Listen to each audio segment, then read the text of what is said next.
Hello दोस्तों, welcome to GDS coaching classes.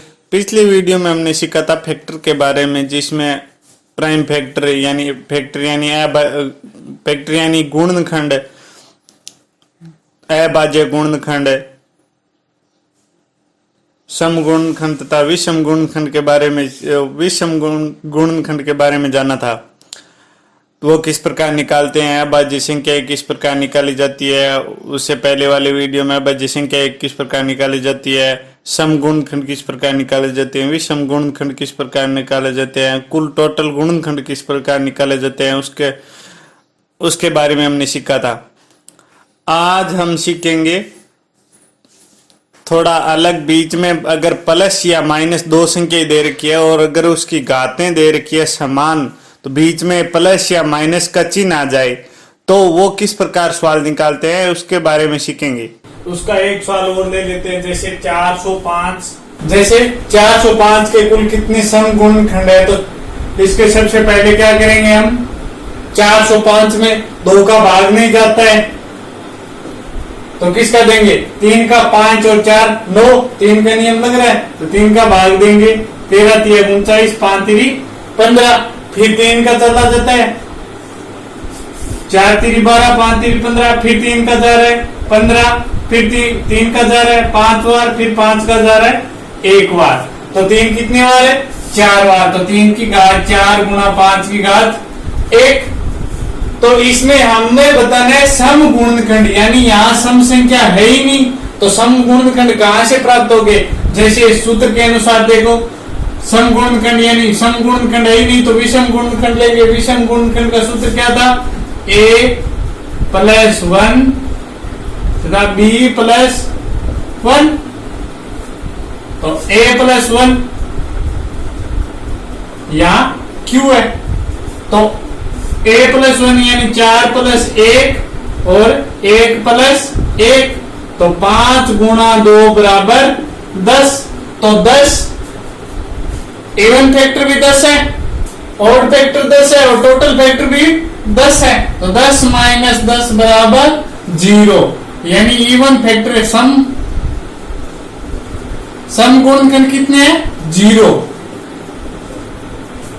आज हम बात करेंगे, जैसे गुणनखंड के बारे में बात की थी, सम गुणनखंड तथा विषम गुणनखंड फैक्टर के बारे में बात की थी। आज हम इस वीडियो में बात करेंगे, अगर कोई संख्या है, जैसे संख्याओं के बीच में प्लस या माइनस का चिन्ह आ गया और उसकी घातें दे दे, तो उसमें हमें फैक्टर बताना है, यानी गुणनखंड बताना है। कौन कौन सी संख्याओं के गुणनखंड होंगे तो वो बताना है हमें। तो जैसे मान लो x की घात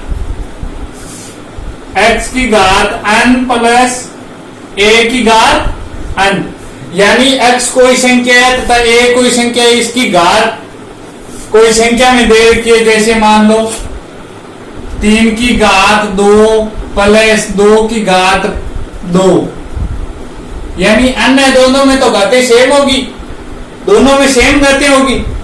तो दोनों में अगर सेम प्लस सम में है तथा विषम में है तो उसमें कौन से किस प्रकार के फैक्टर बनेंगे वो हमें बताने हैं। तो जैसे मान लो n अगर इवन है, इवन यानी n अगर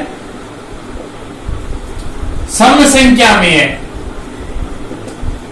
अगर किसी संख्या की घात अगर सम में है तो सम संख्या में है, तो जैसे x की घात 2 प्लस a की घात 2, यानी इसमें घात दे रखी है, x की घात कोई संख्या दे दे, मान लो 4 की घात 2 है प्लस 3 की घात 2 है, तो इसमें हमें फैक्टर बनाने हैं। तो इसमें 9 फैक्टर बनेंगे, क्योंकि इसका कोई सूत्र नहीं होता, अब मान लो यही अगर माइनस में दे दे, बीच में अगर माइनस हो तो हम क्या करेंगे, इसके फैक्टर के कौन कौन से बनेंगे। जैसे x + a और x -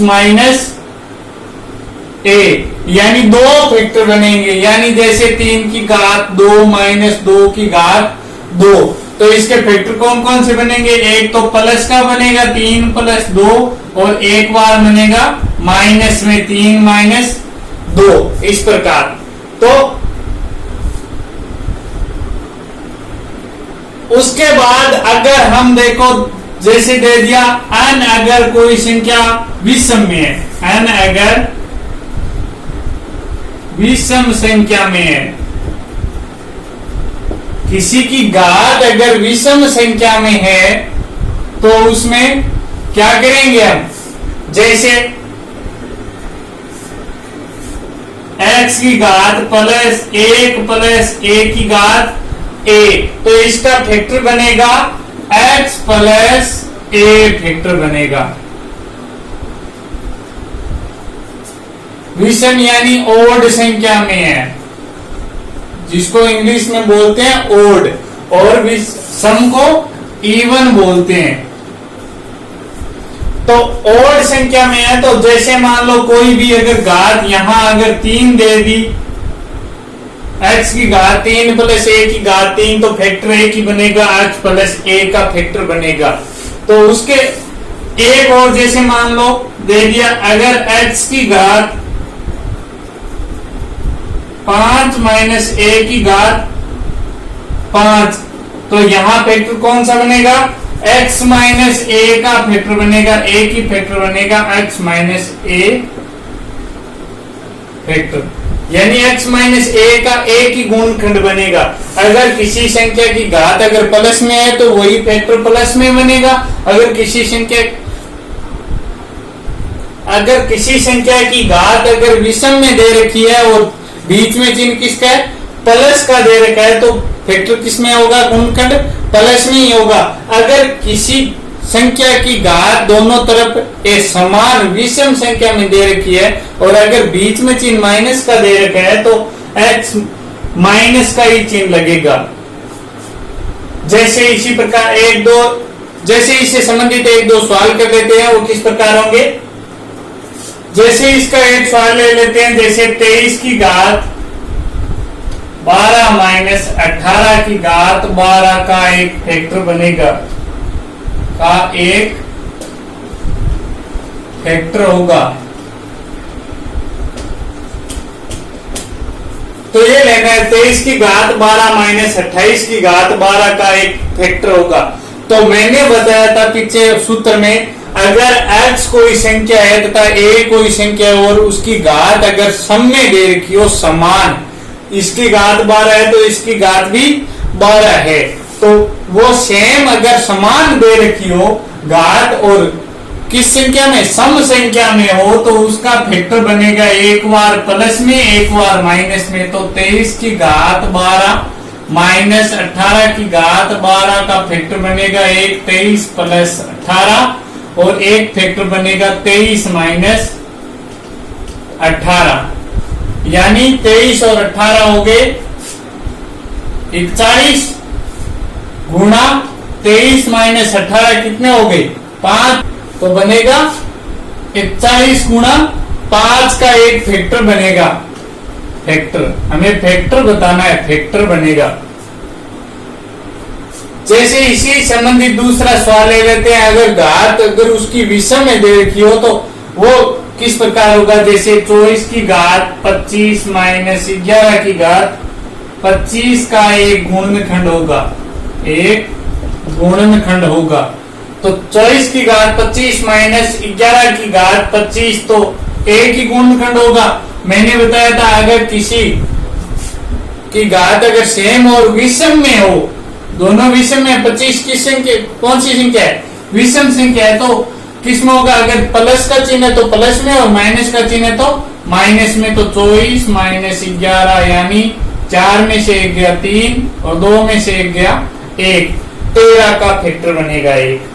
जैसे इसी से रिलेटेड एक दो सवाल और कर लेते हैं। जैसे 27 की घात 16 माइनस 13 की घात 16, तो 27 की घात मैंने बोला था अगर किसी संख्या की घात अगर सम संख्या में दे रखी है तो उसके बीच में संबंध किसका है, घटाव का या माइनस का चिन्ह है, तो क्या करेंगे, एक बार प्लस में एक बार माइनस में। तो 27 माइनस 13 और 27 प्लस 13।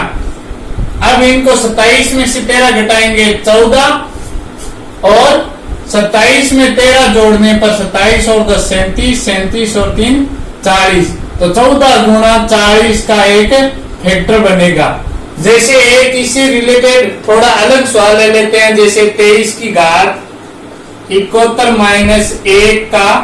तो मैंने बताया था अगर किसी संख्या की घात विषम संख्या में है और चिन्ह किसके बीच में माइनस का, तो 23 की घात 71 और 1 की घात कितनी करे तो कोई फर्क पड़ेगा, तो इसकी घात भी 71 कर देते हैं। तो बीच में संबंध किसका है माइनस का, तो एक फैक्टर बनेगा माइनस का 23 माइनस 1 बराबर 22। जैसे एक सवाल है x की घात n प्लस a की घात n का एक फैक्टर का एक गुणनखंड, तो इसमें x घात n प्लस a की घात का n का एक गुणनखंड होगा x प्लस a की गुणनखंड बता रहे हैं x प्लस a। तो मैंने बताया था अगर किसी संख्या की घात दोनों सेम हो और किसमें हो विषम संख्या में हो, और अगर बीच में चिन्ह प्लस का है तो प्लस का ही आएगा, अगर माइनस का है तो माइनस की एक ही संख्या आएगी। तो इसमें एक ही संख्या दर्शाएगी x प्लस a, तो कौन सी संख्या होगी ये n कौन सी संख्या है विषम संख्या है यानी ओड नंबर है। जैसे एक दो ऑप्शनों से संबंधित और सवाल ले लेते हैं। 14 की घात 14 माइनस 12 की घात 14 का, तो हम क्या करेंगे यानी किसी संख्या की घात अगर समय बीच में अगर चिन्ह माइनस का है तो एक बार प्लस में एक बार माइनस में, तो 14 की घात 12 14 की घात 14 दे रखी है तो समय तो 14 माइनस 12 और एक बार प्लस में 14 प्लस 12। अब इनको आपस में जोड़ दो घटा दो, 14 में से 12 घटाए 2 और 14 प्लस 12 कितने हो गए 26, तो 26 दूने 52। तो इसका ऑप्शन कौन सा हुआ सी। वैसे एक और ले लेते हैं एग्जांपल, 23 की घात 23 माइनस 1 का एक गुणनखंड होगा और वो नीचे ऑप्शन दे रखे हैं। तो इसमें अगर घात अगर विषम संख्या में दे रखी है तो हम क्या करते हैं अगर बीच में चिन्ह प्लस का है तो प्लस का लगाते हैं और माइनस का है तो माइनस का लगाते हैं। तो इसमें माइनस का है तो 23 माइनस 1 बराबर 22। तो 22 में किसका भाग जाता है 11 का भाग जाता है, तो इसलिए ऑप्शन कौन सा हुआ 11 सी। तो मैंने बताया था अगर किसी संख्या की घात अगर सम में हो तो हम क्या करते हैं उसका एक बार प्लस में ले लेते हैं एक बार माइनस में ले लेते हैं। तो 16 की प्लस 1 और 16 माइनस 1, तो 16 प्लस 1 कितने हो गए 17 और 16 माइनस 1 कितने हो गए गुणा 15। तो एक तो यह हो रहा है 15 आ रहा है इसमें। दूसरा अगर सम संख्या में है अगर घात, तो दूसरा अगर विषम संख्या में है वो देख लेते हैं। तो सम तो हो गई, विषम संख्या में देख लेते हैं। तो मैंने बताया था अगर किसी संख्या की घात विषम संख्या में है तो हम क्या करते हैं उसके बीच का संबंध देख के, उसके बीच का संबंध इसमें क्या है माइनस का है तो माइनस रखेंगे। तो 16 माइनस 1 बराबर 15, इसका भी 15 आ रहा है गुणनखंड। तो कौन सी संख्या होगी सम तथा विषम संख्या दोनों होगी।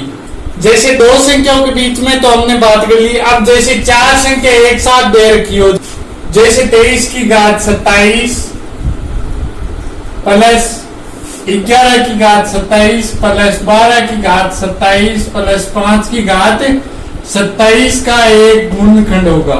जैसे ये चार संख्या एक साथ दे रखी है तो इसका हमें गुणनखंड ज्ञात करना है। तो वो किस प्रकार ज्ञात करेंगे, जैसे इसमें दे रखा है विषम संख्या है, सभी घाते कौन सी संख्या में विषम संख्या में घाते, तो विषम संख्या में है तो इसमें 23 प्लस 11 यानी बीच में संबंध क्या है प्लस का है तो प्लस में और माइनस का है तो माइनस में। यहाँ प्लस का है तो 23 प्लस 11, 23 की घात 1 और 11 की घात 1 प्लस 12 की घात 1 प्लस 5 की घात 1। तो 23 और 11 कितने हो गए 34 प्लस 12 और 5 कितने हो गए 17। तो यहां कर देते हैं 34 प्लस 34x और इसको कर देते हैं 17y। अब क्या करेंगे 34x और 17y बीच में किसका चिन्ह है प्लस का, तो इसमें हम कॉमन ले लेते हैं। दोनों में अगर कॉमन लेंगे तो 17 कॉमन आ जाएगा, बचेगा क्या 2x प्लस 17 में 17 का भाग देने पर 1y। तो गुणनखंड क्या आया 17 गुणा 2x प्लस वाई, ये आपका एक गुणनखंड है। जैसे थोड़ा और डिफरेंट सवाल ले लेते हैं। 19 की घात 31 माइनस 7 की घात 31 प्लस 11 की घात 31 प्लस 1 का एक गुणनखंड होगा, गुणनखंड है।